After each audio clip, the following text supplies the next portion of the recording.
Remand stage पे honourable court को जो जिन चीज़ों को मुलाहिज़ा फरमाना है उसमें 2021 PCR LJ 293 लाहौर है, जिसमें डिफ़ाइन किया गया 18 चीज़ों को देखना ऑनरेबल कोर्ट ने रिमांड में। अब ये बेसिक इसमें जो जजमेंट थी PLD 1984 PCR LJ 2588 थी, उसी को रिप्रोड्यूस किया गया 18 को। 18 में से भी जो वहाँ से 4 चीज़ों को मेन देखा गया कि रिमांड की स्टेज पे ऑनरेबल कोर्ट ने मुलाहिज़ा क्या फरमानी है, जिसमें सबसे पहले जो चीज़ देखनी है वो क्या प्राइमा फेशिया कनेक्ट करता है या ये ऑफेंस भी मेड आउट होता है कि नहीं होता। अब चीटिंग बाय पर्सोनेशन 416 में डिफाइन 416 में चीटिंग बाय पर्सोनेशन को डिफाइन किया गया कि वो है क्या। बेसिकली मैं with the permission of honourable court मैं सिर्फ 416 को पढ़ना चाहूँगा, ताकि इस स्टेज पे देखना है कि अगर ये ऑफेंस पहले तो देखना है कि मेड आउट होता है कि नहीं। अगर मेड आउट होता होगा तो फिर रिमांड की सिचुएशन आएगी, और अगर मेड आउट नहीं होता तो ऑनरेबल कोर्ट को इसमें ऑनरेबल कोर्ट को 2021 PCR LJ 293 में बताया गया कि अगर ऐसा नहीं है तो इस ऑनरेबल कोर्ट डिलीट करने का भी हुक्म फरमा सकती हैं IO को। और क्योंकि अभी 2 ऑफेंसेस हैं जिनके बारे में मैंने ऑनरेबल कोर्ट कोशिश करना था, तो पहला जो है वो 416 बनता है। 416 उसमें से 415 चीटिंग के हवाले से कि चीटिंग क्या है, और 416 क्योंकि रेलिवेंट इससे 416 और 419 है, तो मैं ऑनरेबल कोर्ट को सिर्फ ये पढ़ दूंगा कि a person is said to cheat by personation if he cheats by pretending to be some other person और by knowingly substituting one person for another or representing that he or any other person is a person other than he or such other person really is। अब इसको पढ़े बगैर 419 को समझना मुमकिन नहीं था। अब 419 को मैं ऑनरेबल कोर्ट के सामने सिर्फ पढ़ना चाहूँगा। Punishment for cheating by personation, whoever cheats by personation shall be punished with imprisonment for either description for a term which may extend to 7 years or fine or both। अब इसमें आगे जो illustration बयान की गई उसमें बताया गया कि पर्सोनेशन बेसिकली है क्या। चीटिंग बाय पर्सोनेशन ये है कि एक बंदा मैं आके बताता हूँ कि मैं वज़ीर आज़म ऑफ पाकिस्तान हूँ, मैं आर्मी का फलां कर्नल हूँ। अब सिंपली वो आता है, वो अपने आप को शो करता है कि वो ये नहीं है, वो बेसिकली कोई और पर्सन है। अब इसके अलावा पर्सोनेशन किसी और में आती ही नहीं। जो यहाँ पे फैक्ट बयान किया गया कि उन्होंने अपना सिर्फ लिबास चेंज किया और वहाँ सिर्फ अपना लिबास चेंज करके वो भीख मांग रहे हैं। इससे पहले ऑनरेबल कोर्ट को मेरे फाजिल कौंसल असिस्ट कर चुके हैं FIR के हवाले से। FIR में 2 चीज़ें बड़ी क्लियर हैं। उसमें सबसे पहले तो उन्होंने ये कहा कि ये तकरीबन 1.5 साल तक इमामत करता रहा, मीनिंग दैट बाय कि आज वो इमाम नहीं है। उसमें वर्डिंग बड़ी इंपॉर्टेंट है। मुसम्मी मज़कूरा और दूसरे मेंबरान ने लाइन नंबर 3 है FIR की। मुसम्मी मज़कूरा और दूसरे मेंबरान ने बाहम सलाह मशवरा होकर मोहम्मद खान को इमाम मस्जिद रख लिया, जो तकरीबन 1.5 साल बतौर इमाम मस्जिद फ़राइज़ सरंजाम देता रहा, और इस दौरान उसने मुतअद्दिद जनाजे पढ़ाए और निकाह भी पढ़ाए। माह फरवरी 2023 को मोहम्मद खान जो कि हमारा इमाम मस्जिद था ने बतलाया कि मेरा सऊदीया का प्रोग्राम है, आप मुझे फारिग कर दें, जिस पर अहले इलाका ने बड़े एहतराम के साथ अलविदा किया। अब कुछ दिन पहले अब यहाँ पे बात शुरू होती है कि जिस दिन ये कमिट हुआ ऑफेंस, एलिजिडली ऑफेंस कमिट हुआ, क्या उस दिन वो इमाम मस्जिद थे या नहीं थे। अब इसमें भी स्टेटस ये आता है कि इमाम मस्जिद के तौर पे सपोज अगर आके ये कहता जी कि मैं फैसल मस्जिद या बादशाही मस्जिद का वो गजटेड इमाम जो होते हैं वो कहते हैं कि मैं वो इमाम हूँ, फिर तो पर्सोनेशन आती थी। लेकिन यहाँ पे जिस दिन ऑफेंस कमिट हुआ, एलिजिडली ऑफेंस कमिट हुआ, उस दिन तो वो इमाम मस्जिद थे ही नहीं। इनकी अपनी स्टोरी ये है कि 3/3/2023 को 12:10 पे ये आ रहे हैं और फरवरी को कह रहे हैं कि फरवरी में ये इन्होंने इनको फारिग कर दिया हुआ था। उस वक्त वो स्टेज पे थे ही नहीं। अब यहाँ पे केस क्या है, सपोज इनका केस ये बनता है कि वो इमाम मस्जिद थे, लेकिन उन्होंने अपने आप का अपना हुलिया चेंज करके वो आए और उन्होंने आके भीख मांगना शुरू कर दी, या वहाँ पे आके उन्होंने कोई फंक्शन करना शुरू कर दिया। अब इसमें प्राइमा फेशिया कनेक्ट करने के लिए मुलजिम को सबसे पहले तो ये होगा कि ID कार्ड प्रोसिक्यूशन ने लिया। ID कार्ड में क्या उसकी जो अब शीमेल का अलग से बंदा है, उसकी जेंडर के खाने में क्या शीमेल लिखा है। अगर शीमेल उसके खाने में नहीं लिखा तो फिर पर्सोनेशन कैसी, वो मेल है। अब उसके बाद जो दूसरी अहम बात है, इसको प्राइमा फेशिया कनेक्ट करने के लिए सपोज ये कहते हैं कि ये शीमेल बना हुआ है, क्या कोई फंक्शन कर रहा था? बिल्कुल नहीं। कोई ऐसा एलिगेशन नहीं है कि किसी फंक्शन करते हुए पकड़ा या कोई इलीगल ऐसा एक्ट कर रहा था वो। अब यहाँ पे जो उनका हुलिया बयान किया गया और उनका केस भी सारा यही है कि ये इस तरह मांग रहे थे। हमारी बदकिस्मती से हमारे यहाँ क्लास 4 का दर्जा हासिल होता है किसी भी सरकारी मुलाजमत के लिए इमाम मस्जिद को, जो सबसे अहम होता है, और हम अपने इलाकों में करते क्या हैं कि 10 से 12 हज़ार उसको सैलरी देते हैं और उससे उम्मीद ये रखते हैं कि वो सारे काम करे। लेकिन एट द सेम टाइम हमारी FIR के मुताबिक वो जिस वक्त उस पर ये एलिगेशन है कि उन्होंने अपना हुलिया चेंज किया, उस वक्त तो वो इमाम मस्जिद थे ही नहीं। FIR की अपनी वर्डिंग है, जब उस वक्त वो इमाम मस्जिद नहीं थे, ID कार्ड का किसी दीगर तरह से इससे उनको कनेक्ट ही नहीं किया जा रहा। प्रेमा फिशाए ऑफेंस 419 मेड आउट ही नहीं होता। अब जब 419 मेड आउट नहीं होता तो उस वक्त ऑनरेबल कोर्ट की जो जिम्मेदारी है 2021 PCRLJ 293 के तहत और 2021 MLD 5153 के तहत कि इस सेक्शन को IO को ऑर्डर फरमाएं कि वो डिलीट करे। अब ये सेक्शन जब डिलीट होता है, अब इसके डिलीट होने के बाद दूसरा सेक्शन ऑफ लॉ जो FIR में लगा हुआ है वो पंजाब एग्रेंसी ऑर्डिनेंस 1958 के तहत सेक्शन 9 बनता है। अब यहाँ पे इनका केस ये नहीं है। अब यहाँ पे ऑनरेबल कोर्ट को सिर्फ एक पॉइंट पे, लीगल पॉइंट पे असिस्ट करना चाहूँगा।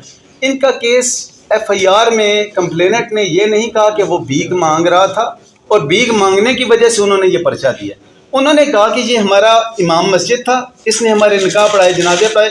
अब ये बेस बदल के वहाँ पे ये उन्होंने जो शीमेल का वो बेस बदला हुआ है और उसके तहत ये करें। अब ये दोनों ऑफेंस यहाँ पे इनकी FIR की वर्डिंग से ही मेड आउट नहीं होते। For the sake of argument मैं सिर्फ इस हद तक ये इनकी जो वर्डिंग आती है कि ख्वाजा सरा के रूप में भीख मांगने वाला हमारा इमाम मस्जिद रह चुका है। अब इसमें किसी किस्म का यहाँ पे प्रूफ नहीं कि उन्होंने किससे भीख मांगी। यहाँ पे बेसिकली अब जो फैक्ट्स होते हैं वो अलग होते हैं, डी फैक्टो और डी जोरे दोनों अलग चीज़ें हैं।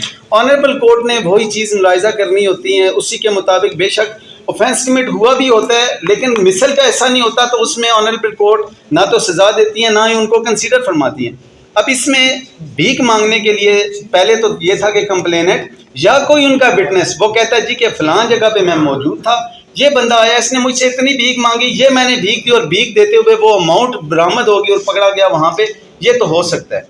अब इसमें इसकी सज़ा मैक्सिमम जो पनिशमेंट है सेक्शन 9 की वो ये है कि अगर फर्स्ट ऑफेंडर है तो उसके मुतालिक ऑनरेबल कोर्ट ने दो उनको उसके मुतालिक सज़ाएँ बताई।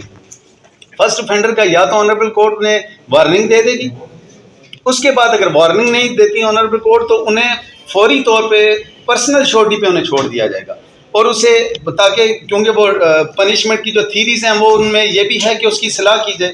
तो ऑनरेबल कोर्ट अब तो इस मामले में बड़ी लिबरल वो व्यू रखती है कि किसी को भी, क्योंकि इसका बेल का तो रूल ही है कि बेल नॉट जेल, अब उसमें तो ये नहीं आता। मैं सिर्फ इस वक्त दोनों ऑफेंसेस के हवाले से ऑनरेबल कोर्ट को मैंने असिस्ट करना है। जो पहला ऑफेंस मैंने ऑनरेबल कोर्ट बताया 419 PPC अट्रैक्ट ही नहीं करता इसमें, जब वो अट्रैक्ट नहीं करता, अब इसमें 3 दिन का रिमांड दिया गया। मैं हैरान हुआ सिर्फ रिमांड को देख के, जहाँ 4 दिन का जो रिमांड दिया।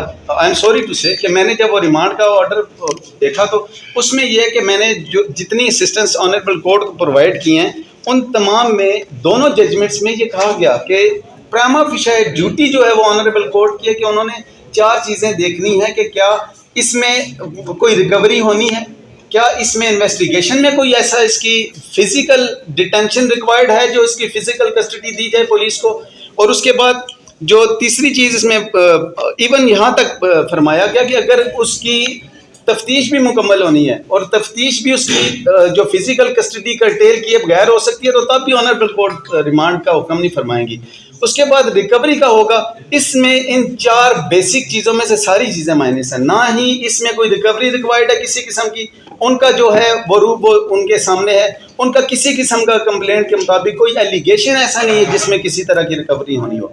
इसमें मेरी हम्बल सबमिशन ये है कि एक यहाँ पे बदकिस्मती से एक बंदा जो मजबूर हो गया और मजबूर हो के for the sake of argument इस बात को भी एडमिट किया जाए कि वो वहाँ पे इस रूप में भीख मांग रहा था, उस बंदे को ला के चौराहे में खड़ा कर दिया गया और सोशल मीडिया का दौर है, अब उसके बच्चों का क्या स्टेटस होगा। वो जॉन एरिया का बड़ा मशहूर शेर है ना कि हंगामा है क्यों बरपा, थोड़ी सी जो पी दी है, डाका तो नहीं डाला, चोरी तो नहीं की है। हमारे यहाँ तो ये सिस्टम इतना हो चुका है कि यहाँ पे स्टेट क्या क्या कर रही है, यहाँ पे कितने बड़े बड़े मुल्ज़िम है, किसी को नहीं पकड़ा जा रहा। और यहाँ पे कोई एक बंदा जो अपने बच्चों का पेट भरने के लिए, पिछले दिनों सोशल मीडिया पे एक केस बड़ा हाईलाइट हुआ यूके का, जिसमें वो रोटियां चुराते हुए पकड़ा गया। और उसने जब एक वो केस था, एक दूसरा केस था जिसमें बच्चे ने अपनी माँ की दवाई लेनी थी, उसके लिए उसने चोरी की। ऑनरेबल कोर्ट ने कोर्ट में खड़े हुए जितने लोग थे उनको ऑर्डर फरमाया कि आप सब लोग पैसा कलेक्ट करें, और पैसा कलेक्ट करके by order of the court उस बंदे को दिया गया कि क्योंकि यहाँ पे हजरत उमर फारूक रजी अल्लाह ताला के दौर में उस वक्त चोरी की सजा को हटा लिया गया था जिस वक्त वो वहाँ पे कैद साली थी और हालात नहीं थे। हमारी स्टेट क्या प्रोवाइड कर रही है किसी, इवन अदरवाइज, क्योंकि मैंने लीगली असिस्ट करना है, यहाँ जज्बात का मामला चलना नहीं, लीगली असिस्ट करना है। मेरी हम्बल सबमिशन ये है कि 2021 PCRLJ 293, 1987 PCRLJ 582 और 2021 MLD 153 हैं, और इसमें 1993 PCRLJ 1989 है। इसके मुताबिक इन तमाम जजमेंट्स को मैं इसकी कॉपीज भी ऑनरेबल कोर्ट को प्रोवाइड कर देता हूँ। मेरी हम्बल सबमिशन ये है, क्योंकि ये ऑफेंस दोनों मेड आउट नहीं होते और प्रामा फिशाए FIR से और रिकॉर्ड से ही मेड आउट नहीं होते, तो हम्बल सबमिशन ये है कि इनको इस केस से डिस्चार्ज फरमाया जाए। और ऑनरेबल कोर्ट के पास मुकम्मल इख्तियारात हैं कि यहाँ डेली रूटीन में जहाँ बैगिंग के केस में या आवारागर्दी के केस में जो वेग्रेंसी एक्ट के तहत लाए जाते हैं लोग, वो सिर्फ आके अपनी शनाख्त बताते हैं ऑनरेबल कोर्ट को, और ऑनरेबल कोर्ट सेटिस्फाइड हो जाती है कि ये आवारागर्दी में या इस तरह के ऑफेंसेस में नहीं, वो डिस्चार्ज फरमा देते हैं। हम्बल सबमिशन ये है कि क्योंकि ये एक केस सोशल मीडिया पे हाईलाइट हो गया, तो कोर्ट्स जो हैं वो कभी भी इन्फ्लुएंस नहीं होती इन बातों से। मेरी हम्बल सबमिशन यह है कि मिसल में कोई ऐसी चीज़ मौजूद नहीं जो प्रामा फिशाए इसको कनेक्ट कर रही हो, तो दोनों ऑफेंसेस मेड आउट नहीं होते। क्योंकि ये दोनों ऑफेंसेस मेड आउट नहीं होते, हम्बल सबमिशन यह है कि मुल्ज़म को डिस्चार्ज फरमाया जाए। Thank you very much. मैं एक बात करता हूँ कि क्या पाकिस्तान में ऐसा कोई डॉक्टर नहीं है, 3 दिन तो उसको मेडिकल की इजाज़त हुआ कि कोई डॉक्टर ये बताया कोर्ट में 3 दिन से whether he was a male, female or transgender। 4 दिन के रिमांड में इस पाकिस्तान में कोई ऐसा डॉक्टर नहीं जो अपीरेंटली कोई बात कर सके। और इनके जितने टेस्ट है सब में डॉक्टर्स ने कहा मेल है। मेडिकल बोर्ड का सल्यूट होने के लिए 5 डॉक्टर होते हैं वहाँ पे, और उसके लिए कौन सा मेडिकल आपने कर तीन चीजें इसमें सामने आ गई हैं। एक तो फॉरेंसिक का भी ISSB के लिए आधे घंटे का मेडिकल होता है, 500 बंदों को क्लियर किया जाता है कि ये मेल है और ये सिलेक्टेड है। सिर्फ ये इसके लिए कोई मेडिकल बोर्ड नहीं लाया जाता है, तो हमारी कमीशन का रिबटल में सिर्फ लीगली स्पीकिंग रिबटल में 2 बातें करनी है। एक तो वो मेडिकल का कह रहे हैं, मेडिकल कॉन्स्टिट्यूट करवाने का एक प्रॉपर प्रोसीजर है, उसके लिए ऑनरेबल मैजिस्ट्रेट के पास वो तशरीफ लाएंगे, वहाँ से एप्लीकेशन होगी, फिर वो आगे जाएगी, वो प्रोसेस वो अडॉप्ट होगा। और उस अडॉप्ट होने के लिए ये ज़रूरी नहीं है कि इनकी फिजिकल कस्टडी बांध दी जाए। नंबर 2 इसमें यह कि उन्होंने कहा कि वीडियोज़ इन्होंने ऑनरेबल कोर्ट में दिखाई, वहाँ पे रिमांड स्टेज पे टेंटेटिव असेसमेंट करनी है। क्या ये वीडियोस जो यहाँ पे दिखाई वो वहाँ पे प्रोवाइड की, उसके बाद ये होगा। ये तो इवन के ट्रायल स्टेज पे भी देखा जाता है कि क्या इनके सब्सक्राइबर आए हैं कि नहीं। ये पिक्चर और वीडियोस वो उनका तो एक प्रोसीजर है, उस प्रोसीजर के तहत ये अडॉप्ट होंगी। हम्बल सबमिशन यही है कि ना 419 बनता है और ना ही 9 वैकेंसी एक्ट बनता है, तो हम्बल सबमिशन ये है कि इनको डिस्चार्ज। Thank you.